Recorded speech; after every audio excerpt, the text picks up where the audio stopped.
Today we're going to be doing Amaryllis with a twist. Check the description for the list, or if you want to see the in-depth explanations, you can watch the video. It is not a standard Amaryllis deck, so yeah, here we go.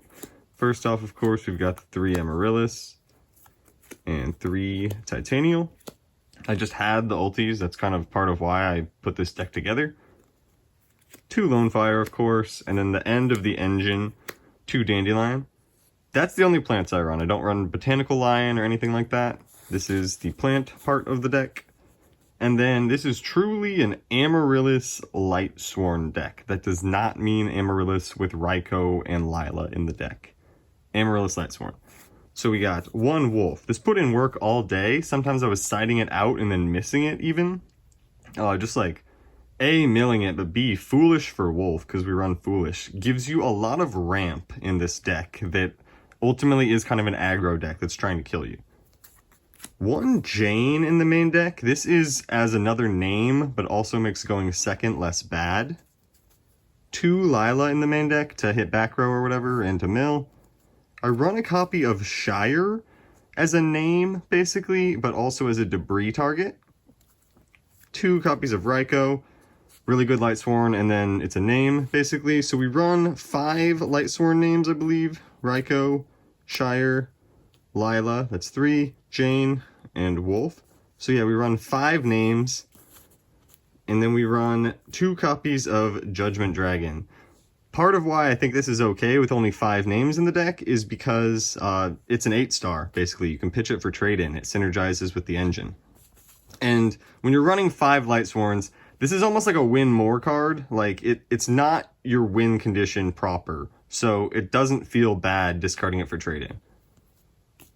Card Trooper puts in ridiculous work, of course. Gores.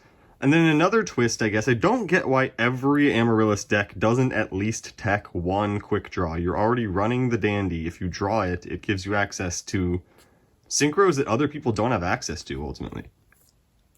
1 Debris. Thought about making this too. It is really good when it goes off, obviously. I had a Black Rose for +3. I don't need to justify Debris Dragon.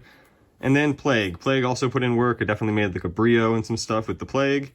There was one time I questioned not including Tempest Magician, actually. Yeah, so there's actually one time I questioned not including the Tempest Magician. So, of course, the situation comes up the time you don't run it. But, honestly, like, no, correction. This deck should run Tempest Magician. There were multiple times I had my opponent at like 300, 400 life points, and then I actually did not win those games. So, like, now that I think about it a little bit, I should have definitely ran Tempest Magician. On to the spells. Heavy, MST, Foolish. Foolish is a power card, obviously, in decks that can run it. Sometimes it's an easy side out or whatever, but it puts in a ton of work. Charge of the Light Brigade, amazing starter. And then I ran 2 Miracle Fusion. I was looking at, Keegan's deck. Basically, I googled Amaryllis LIGHTSWORN, and all I could really find was, like, really old decks and one from him. And this was after I built the deck. He ran 3 Miracle Fertilizer running the same plants as me, and I don't get it. I don't think this deck could even support 2, let alone 3. I thought it could summon Amaryllis, of course, because I didn't read the card well. So that's why it was in the deck. I think you could probably support 1. It's a reusable Monster Reborn, but I don't know about 2 of that card. Unless you're running, the more committed equip spell, I'm not trying to normal summon build, which is not what this is. So 3 trade-in to finish off the Amaryllis engine proper, basically. And then 3 Solar Recharge. So again, I only run 7 LIGHTSWORN cards. But I'm kind of running them as mill, right? Like, that's their main contribution to the deck, is to mill, and then I guess maybe flop down a JD. And if we're running, I guess 8, but a standard Amaryllis deck runs 6 targets for their trade-in, right? So we run more LIGHTSWORNs than they run trade-in targets, and that seems to work for them. So yeah, this, obviously you can set it. If it's quote-unquote dead, you can discard it for stuff that requires discarding, and it doesn't feel bad. It's recharge. It's so good when it works. For the traps, we run 1 Mirror Force, 1 Call of the Haunted, put in a ridiculous amount of work as well, brings back whatever. One bottomless trap hole. So this was to try to telegraph to my opponents that I was playing more traps than I was. I talked to one of my opponents who's a very good player. He's gotten second at a YCS before. And he said if he sees a bottomless, that tells him to not be afraid of it.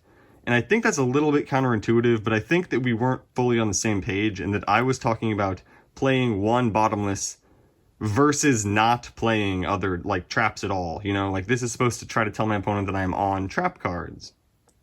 Versus, I feel like Torrential does not send the same message. That's like a power card that's just like, you might run that if you're not running other traps.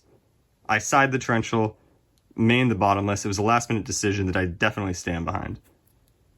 And then 2 Regeki Break, just anything to discard. I don't like them because they're common and I have like the foreign super wing blasts in multiple languages, but this card is probably better. So like it's that much better that I'm willing to run it. On to the extra deck. Armory Arm, because we can make it. Cataster, definitely went into Cataster. And it let me out something that I think it was an opponent's Titanial. Flamville Dude, I guess probably change that out for the Tempest Magician. I guess this also helps you push for game in a different way, but like I literally had multiple games that not having Tempest Magician directly lost me the game. Brionic, Iron Chain because we run the Debris. Goyo, it's Goyo. Black Rose, it's Black Rose. I thought about going into the Ancient Fairy and just sitting on it in defense, actually. So one of the first times that I really have considered making the card. Stardust, that's what that is. It's like the alternate art. Colossal, Red Dragon Archfiend, because we run the Debris. Nitro Warrior, I don't remember if I made this, but I've made it before in my life. This is the misprint. It's technically supposed to be a wind. Turbo Warrior, I made this against GB's turn 1. I don't know if that was good or not, but it did not feel bad. We run the Drill Warrior, made that a few times.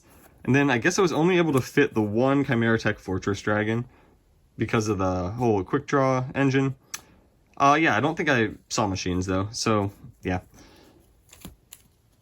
On to the side deck. Not all that interesting, but it is somewhat interesting. We got the 2 DD Crow. Side the 3rd Lila to hit back row, I guess. Side an additional copy of Jane, because once again, it's not the worst card going second, and it can get over stuff in like GB or Blackwing. It makes them have Kalut or whatever. It makes them need to have Kalut. 1 Kaiku, just because I'm not actually sure about giving up my normal summon in the deck. But it's Kaiku, it can protect you from your opponent destroying your strategy, basically. Because once again, we don't run like DDR. We're not running recursion for the stuff that gets banished. So one time I had like 2 Amaryllis, 3 Titanial all banished by the end of the game. And yeah, you'd probably want DDR. But yeah, instead of Miracle Fertilizer, I would probably switch out at least 1 copy of DDR. Moving on, we've got the Cyber Dragons, Beat Over Whatever. Nobleman of Extermination. This is there for Gladiator Beast War Chariot. There was one time I was playing against GBs, and it was basically if I got 1 more attack off, I would win the game. So I tried to hit something. He had 5 back row, so it was like, okay, 20% chance I just win right now. But yeah, I did not. Anyway, to my body as a shield. This card definitely put in an extreme amount of work. Stops Bottomless, stops, you know, Mirror Force, Torrential, anything that destroys, Gazaris, Raikou, I stopped, JD. My body is really good in this deck that already protects itself from being targeted. 1 Dust Tornado, the 2nd Bottomless, the Torrential, and then 2 Pulling the Rug. I played against, you know, Dream Frogs in the last round, and I mean, I drew god awful. Like, my ending hand was, like 1 or 2 Amaryllis and a Titanial, some combination of those 3 cards. And the fact that this deck is staying in competition, like in legitimate contention for winning the game, with hands like that against a deck that won Nationals, like, this deck in theory should have a decent matchup against that because of not being able to be targeted, but I was not able to stick a Titanial. It felt awful. And even this card, it was like, yeah, people really are going for the Unifrog first and playing around this card, especially if they see a first one. So yeah, my Pulling the Rugs didn't really do much, but I can't run Mask of Restrict in this deck because I need to tribute stuff for my effect to work. So that's the Lightsworn Amaryllis, you know, first draft, I guess you could call it. I came out of the gate, I won round 1 against Hero Frog or whatever, and then I lost to GB, very close match, and then I lost to Quick Draw, and then lost to Dream Frog. So the deck did not, like, win, but it could have. A lot of my decks are characterized by the fact that I have a very rich in-person local Yu-Gi-Oh experience, and that is where I play for the most part. I don't, like, get reps in with these decks online and stuff. So I more or less don't have the opportunity to prove them, you know? Like, I'm not actually following through with proving that they can win. But in my own mind, I guess I am proving that they can. Like, the information that I am taking in, like, for example, if I had a Tempest Magician, I would have won 3 more of my games that I lost out of, like, you know, 5 games that I lost that day. So it would have made a huge difference. So, you know, actually making adjustments to the decks based on playing them is important in making them competitive for a large event. I even made the comment to my opponent the last round, I do not see how anyone takes this card to a large event with more than like 3 rounds and does well. But I guess people just have the heart of the cards on their side and they are drawing their these cards with their trade-in and stuff, and it's going off because when you're able to put stuff in grave, it works really well. Yeah, so I guess I'm fairly proud of my Lightsworn Amaryllis deck, despite the fact I have 2 star chips in our little Duelist Kingdom thing after 3 weeks. Yeah, thanks for watching. Stay tuned for more decks and random videos and stuff. So, peace.